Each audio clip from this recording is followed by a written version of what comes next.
नमस्कार, वंदे मातरम। दोस्तों, स्वागत है आप सबका सैनिक पाठशाला में। जैसे आप बोर्ड पर देख पा रहे हैं दोस्तों, तीन महत्वपूर्ण विषय हैं और तीनों विषयों को मैं पीसीडीए का लेटर, रिकॉर्ड ऑफिस का लेटर के बेस पे आपको समझाऊंगा।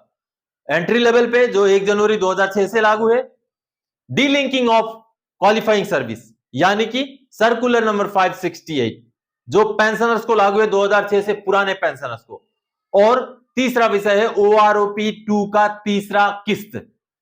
कई सारे ऐसे पेंशनर्स हैं जिनका तीसरा किस्त रुक जाएगा। जी हां, मैं सही बात बोल रहा हूं और बकायदा आपको लेटर के साथ समझाऊंगा इसके बारे में। तो चलिए आगे बढ़ेंगे दोस्तों।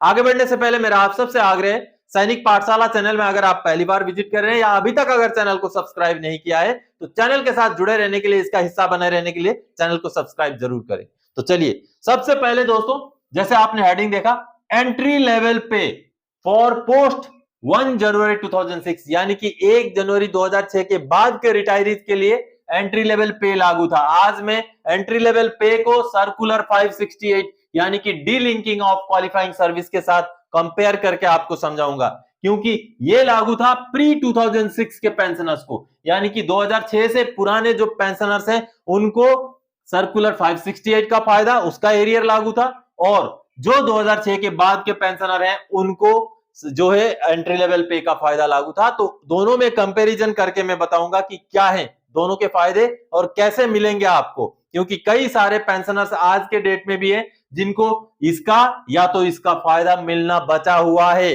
लेकिन आप कार्रवाई करेंगे तभी जाकर के वो मिलेगा। तो चलिए समझाऊंगा मैं। पहला पॉइंट, 1 जनवरी 2006 के बाद के रिटायरीज को फायदा मिलना है। जी हां, ये किन को फायदा मिलना है? जो 1 जनवरी 2006 से पहले भर्ती हुए थे, 1 जनवरी 2006 के डेट में जिस रैंक में भर्ती हुए थे उसी रैंक में थे। यानी कि अगर सिपाही में आप भर्ती हुए थे 2006 से पहले, तो 1 जनवरी 2006 के डेट में अगर आप सिपाही थे और आपका पेमेंट 6th पे कमीशन में, यहां मैं पेमेंट की बात कर रहा हूं, 6th पे कमीशन में अगर 6460 से कम में फिक्स हुआ था तो आपको यह फायदा लागू है। मुझे भी लागू था, मुझे रिटायरमेंट से पहले पहले मिल चुका है। ऐसे बहुत सारे पेंशनर्स हैं जो आज मैं आपको रिकॉर्ड ऑफिस का लेटर भी दिखाऊंगा, जिससे आपको पता चलेगा कि पेंशनर्स को अभी कार्रवाई करने के बाद इसका फायदा मिलने जा रहा है। और दूसरा, यही चीज आगे मैं बताऊं, 1 जनवरी 2006 से पहले वाले रिटायरीज को इसका फायदा लागू है। जी हां, 1 जनवरी 2006 में जिन पेंशनर्स का, जो 1 जनवरी 2006 से पुराने पेंशनर्स थे, जिन पेंशनर्स का पेंशन में फिक्सेशन कम रेट में हुआ था। अब मैं आपको एक टेबल दिखाता हूं, एयरफोर्स का, आर्मी का, नेवी का, तो तीनों का टेबल देखिए। वहां पर आपका रैंक के हिसाब से, आपका पे ग्रुप के हिसाब से बेसिक पेंशन देखिएगा। अगर 6th पे कमीशन में उससे कम में आपका फिक्सेशन हुआ है तो आपको ये लागू है 568 का फायदा, और लाखों रुपए तक का फायदा पेंशनर्स को मिल चुका है। अगर आपको नहीं मिला है, आपको लागू है, तो आपको भी कार्रवाई करने की जरूरत है। तो ये जो सामने आप टेबल देख पा रहे हैं, ऊपर आर्मी वालों का, उसके बाद आपको दिखेगा दोस्तों एयरफोर्स वालों का, उसके बाद नीचे आपको दिखेगा नेवी वालों का। तो इस टेबल में जो रैंक और पे ग्रुप के हिसाब से पेंशन फिक्स किया गया है, दिखाया गया है, ये 568 सर्कुलर का पेंशन है। अगर इससे कम में आपका 6th पे कमीशन में 1 जनवरी 2006 से फिक्सेशन हुआ है तो आपको 568 का फायदा लागू है। आगे मैं लेटर आपको दिखाऊंगा किस तरीके से पेंशनर्स को आज के डेट में भी मिलने जा रहा है। 6 सीपीसी में कम मिला था पेंशन, जैसे मैंने बताया, अगर आप सिपाही थे, सिपाही में भर्ती थे 2006 से पहले 6460 रुपए, और अगर आप हवलदार में भर्ती हुए थे, भर्ती सीधे हवलदार की बात कर रहा हूं, और अगर 8560 से कम में फिक्सेशन हुआ था, और अगर आप नायब सूबेदार में भर्ती थे और 9300 से कम में फिक्सेशन हुआ था, तो आपको एंट्री लेवल पे लागू है। आगे 6th पे कमीशन में कम मिला था पेंशन, जो मैंने टेबल दिखाया उस टेबल से अगर आपको कम पेंशन फिक्स हुआ है 6th पे कमीशन में, तो आपको कार्रवाई करने की जरूरत है। आगे दोस्तों, स्पर्श से नया कोरिजेंडम पीपीओ जारी होगा, लाखों का एरियर। जी हां, अब एक पेंशनर्स का मैं आपको दिखाऊंगा एंट्री लेवल पे का किस तरीके से रिकॉर्ड ऑफिस ने उनको जवाब दिया, उनका पूरा कार्रवाई हो चुका है। अब उनका स्पर्श की तरफ से जो है पीपीओ जारी होगा और उनको एंट्री लेवल पे का एरियर भी मिलेगा, साथ ही साथ पेंशन में भी बढ़ोतरी होगी। आगे दोस्तों, यही चीज सर्कुलर अगर 568 की बात करें तो पीसीडीए या सीपीपी से मिलेगा एरियर। अगर आपको लागू है, आपको नहीं मिला है और आपने कार्रवाई किया तो आपको जरूर मिलेगा। आगे दोस्तों चलिए मैं आपको पहले लेटर दिखा देता हूं। जो रिकॉर्ड ऑफिस का लेटर है, पीसीडीए का लेटर है, सर्कुलर 568 और एंट्री लेवल पे से जुड़े हुए उनको देख लेते हैं। ये रिकॉर्ड ऑफिस का लेटर है दोस्तों, जो पेंशनर्स को दिया गया है और पेंशनर को ये इंटीमेशन किया गया है कि उनका एंट्री लेवल पे का सारा काम हो गया है और अब पीसीडीए द्वारा उनका पीपीओ जारी किया जाएगा। जैसे आप देख पा रहे हैं, जब पेंशनर ने सीपी ग्राम्स में ग्रीवेंस डाला तो उसके बाद उनको ये जवाब दिया गया, जैसे आप देख पा रहे हैं 2 नंबर पैराग्राफ में, it is intimated that the claim of adjustment of entry level pay in your respect was processed to PAOR RT on 4 July 2023 and the same is pending with PCDA PA Prayagraj for their further action। यानी कि 4 जुलाई 2023 को PAOR में भेजा गया था, उसके बाद PAOR ने PCDA को भेज दिया। अब PCDA में पेंडिंग है आगे का प्रोसेस के लिए, और आगे यहाँ लिखा गया है on finalization of the claim by PCDA Prayagraj, PPO will be uploaded by them on Spurs and the same can be downloaded by your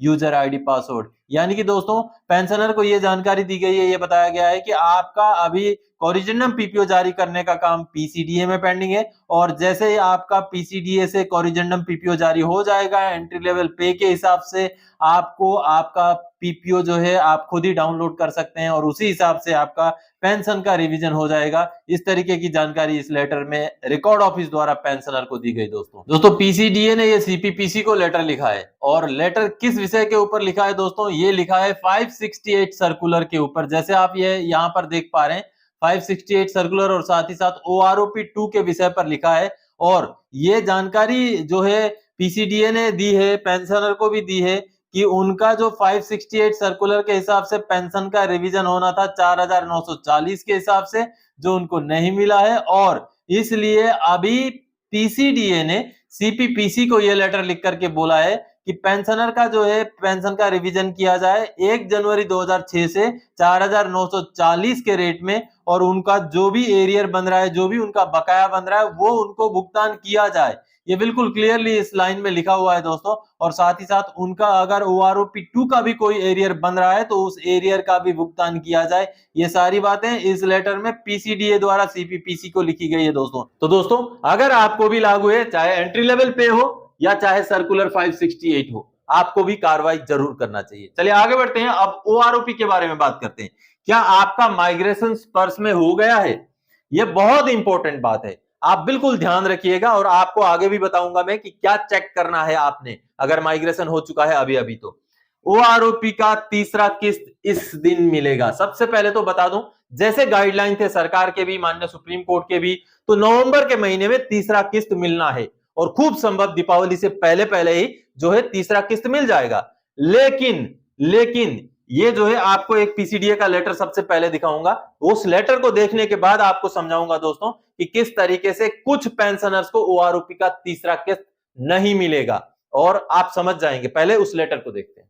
दोस्तों ये जो लेटर आप पीसीडीए का देख पा रहे हैं, जो सीपीपीसी को एड्रेस किया गया लेटर है, और ये जैसे आप देख पा रहे हैं OROP का सेकंड इंस्टॉलमेंट से जुड़ा हुआ लेटर है।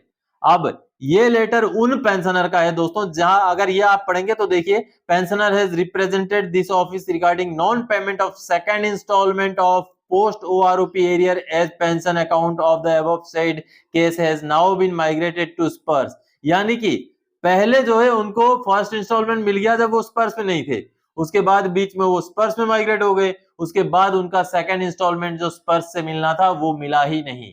तो ये जो है दोस्तों आगे आने वाले समय में तीसरे इंस्टॉलमेंट में भी होने वाला है, क्योंकि दूसरा इंस्टॉलमेंट लेने के बाद कई सारे पेंशनर्स का माइग्रेशन स्पर्स में हुआ है, जिनको आगे तीसरे इंस्टॉलमेंट में प्रॉब्लम कई सारे उनमें से पेंशनर्स को आ सकता है। ऐसा जरूरी नहीं कि सभी को ये प्रॉब्लम आए, लेकिन कई सारे पेंशनर्स को आ सकता है। तो उनको क्या चेक करना है स्पर्श में माइग्रेशन होने के बाद, वो बातें आगे मैं बताता हूं। चलिए, तो आप सबने देखा दोस्तों, आज के डेट में भी वैसे बहुत सारे पेंशनर्स हैं जिनको सेकंड इंस्टॉलमेंट यानी कि दूसरा किस्त नहीं मिला, जिनको पहला किस्त सीपीपीसी या डीपीडीओ से मिला था, उसके बाद उनका माइग्रेशन स्पर्श में हुआ, और दूसरा किस्त जो स्पर्श से मिलना था वो आज तक भी नहीं मिला है। तो ऐसे ही अभी कई सारे पेंशनर्स हैं जिनका दूसरा किस्त उनको सीपीपीसी या डीपीडीओ से मिल गया, लेकिन तीसरा किस्त उनको स्पर्श से मिलना है, जो अभी अभी माइग्रेशन हुए हैं, उनके केस में ये प्रॉब्लम आ सकती है। तो आप जैसे ही माइग्रेशन हो जाएंगे दोस्तों स्पर्श में, स्पर्श के अंदर आपने जरूर चेक करना है जो आपका OROP का जो डिटेल्स है वो अपडेट हुआ है कि नहीं हुआ है।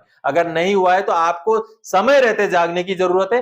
आपको जो है स्पर्श को इस बात को इंटीमेशन करने की जरूरत है मेरा ओआरओपी का कोई भी डिटेल्स मेरे स्पर्श आईडी के अंदर नहीं दिखा रहा है, जिससे समय रहते कार्रवाई हो और आपका तीसरा किस्त जो है आपको समय से मिल जाए। दोस्तों तो ये कार्रवाई जरूर कीजिएगा, स्पर्श के अंदर चेक कीजिएगा आपका जो कैलकुलेशन शीट है या आपका जो ओआरओपी का एरियर शीट है वो अपलोड हुआ कि नहीं, वो अपडेट हुआ है कि नहीं। अगर नहीं हुआ है तो तुरंत ही स्पर्श से कांटेक्ट जरूर कीजिएगा, चाहे ईमेल कीजिए, चाहे कांटेक्ट नंबर भी है उनसे बात करके जो है कस्टमर केयर में अपना ओआरओपी का जो पिछला जो दूसरा किस्त आप ले चुके हैं उसको अपडेट जरूर करवाइए, ताकि आपको तीसरा किस्त समय रहते मिल जाए, समय से मिल जाए।